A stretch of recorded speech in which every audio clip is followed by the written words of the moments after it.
24 अक्टूबर 2014 का दिन सिर्फ भारतीय स्पेस एजेंसी इसरो के लिए नहीं बल्कि पूरे देश के लिए एक महत्वपूर्ण दिन था, क्योंकि इसी दिन इसरो के सबसे महत्वाकांक्षी और अब तक के पहले इंटरप्लानिटरी मिशन मंगलयान सफलतापूर्वक मंगल ग्रह के ऑर्बिट में दाखिल हुआ। पर अब इस बात को करीब 6 साल से ज्यादा बीत चुके हैं और तब से यह मंगल ग्रह के ऑर्बिट में बना हुआ है और इसका लगातार अध्ययन कर रहा है। ऐसे में यहाँ एक सवाल है कि आखिर इन 6 सालों में मंगलयान मिशन ने मंगल ग्रह पर क्या खोजा और इससे जुड़े हुए क्या खुलासे किए, और साथ ही आखिर इस मिशन में कितना फ्यूल बचा है जो और कितने समय तक काम करता रहेगा। तो दोस्तों इस वीडियो के लास्ट तक बने रहिए, जहां आपको मंगलयान मिशन से जुड़े हर सवालों के जवाब मिल जाएंगे। साल 1960 के दशक में इंसानों ने मंगल ग्रह पर स्पेस मिशन भेजना शुरू कर दिया था, जिसका मुख्य मकसद था हमारे इस पड़ोसी ग्रह का करीबी से अध्ययन करना और इस ग्रह से जुड़ी हुई जानकारियां जुटाना। पर धीरे धीरे इन मिशनों द्वारा जुटाए गए आंकड़ों से हमें पता चला कि इस ग्रह में वह सब कुछ मौजूद है जो भविष्य में इंसानों को अलग बसेरा बन सकता है। साल 1965 में सफलतापूर्वक फ्लाईबाई को अंजाम देने से लेकर अब तक केवल 4 ही देश ऐसे हैं जो अपने स्पेस मिशनों को इस ग्रह पर पहुंचा पाए हैं, जिनमें हमारा भारत देश भी एक है।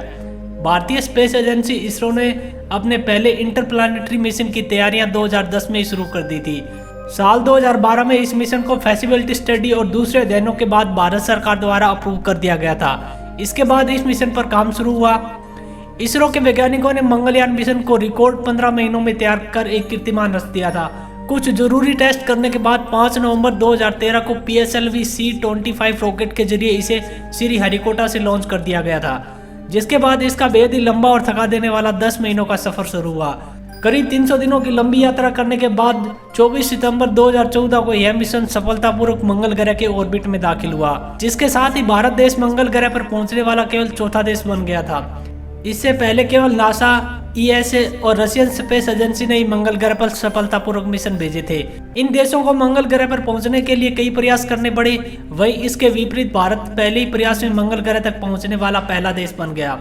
साथ ही इस मिशन का बजट मात्र $73 मिलियन यानी करीब 450 करोड़ था, जो कि एक हॉलीवुड के कई साइंस फिक्शन मूवी जैसे कि मार्टियन ग्रेविटी के $100 मिलियन से भी कम था। शुरू में मंगलयान मिशन को केवल 6 महीने तक चलने के लिए डिजाइन किया गया था, यानी इसके स्पेसक्राफ्ट में मंगल ग्रह के ऑर्बिट में साइंटिफिक एक्सपेरिमेंट करने के लिए केवल 6 महीने का फ्यूल मौजूद था। पर मंगल ग्रह पर पहुंचने के 10 महीने के लंबे सफर के दौरान इसरो के वैज्ञानिकों ने काफी कुशलता से इसे ऑपरेट किया, जिसकी वजह से इसका काफी फ्यूल बच गया और इसी वजह से आज करीब 5 साल बाद भी यह मिशन काफी अच्छे तरीके से काम कर रहा है और समय समय पर मंगल ग्रह से जुड़ी कई महत्वपूर्ण जानकारी और तस्वीरें इसरो तक भेज रहा है। भारतीय स्पेस एजेंसी इसरो के वैज्ञानिकों के अनुसार इसमें अभी इतना फ्यूल मौजूद है कि यह आने वाले करीब 1 साल तक और काम कर सकता है, जिसके बाद हमें इस मिशन को हमेशा के लिए अलविदा कहना पड़ेगा। मंगलयान मिशन को इस तरह डिजाइन किया गया है कि यह कई दिनों तक बिना किसी इंटरेक्शन और कमांड के खुद ही अपना ध्यान रख सकता है और अपना काम कर सकता है। मंगलयान मिशन का ऑर्बिट इलिप्टिकल है, जिसके कारण यह कभी कभी मंगल ग्रह के सरफेस से काफी दूर चला जाता है, जिसकी वजह से यह पहला मिशन बना जिसने इस ग्रह के पूरे डिस्क की तस्वीर एक साथ ली।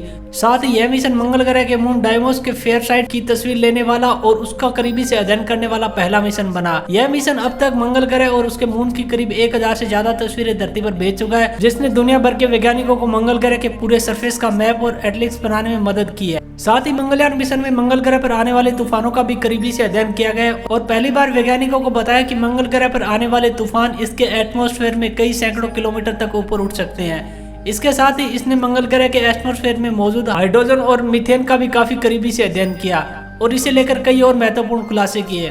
पर यह मिशन अब अपने अंतिम दौर में है और वैज्ञानिकों को उम्मीद है कि यह बचे हुए करीब 1 साल के दौरान मंगल ग्रह से जुड़े हुए कई और महत्वपूर्ण राज खोल सकता है। भारतीय स्पेस एजेंसी इसरो भविष्य में इस मिशन के सक्सेसर यानी मंगलयान 2 मिशन पर विचार कर रही है। काफी संभावना है कि मंगलयान 2 मिशन चंद्रयान 2 मिशन की तरह एक ऑर्बिटर लैंडर मिशन हो सकता है, अर्थात इस मिशन के साथ एक ऑर्बिटर, एक लैंडर और एक ऑर्बिटर लॉन्च किया जा सकता है, जो कि मंगल ग्रह पर लैंड कर इसके सरफेस और एटमॉस्फेयर का और करीबी से अध्ययन कर सकता है। खैर अभी इस मिशन के बारे में कुछ भी फाइनल नहीं और आने वाला भविष्य ही बताएगा कि मंगलयान 2 मिशन कैसा होगा। तो दोस्तों वीडियो में दी गई जानकारी आपको अच्छी लगी तो चैनल को सब्सक्राइब जरूर करें, वीडियो को शेयर करें और वीडियो देखने के लिए आपका बहुत बहुत धन्यवाद।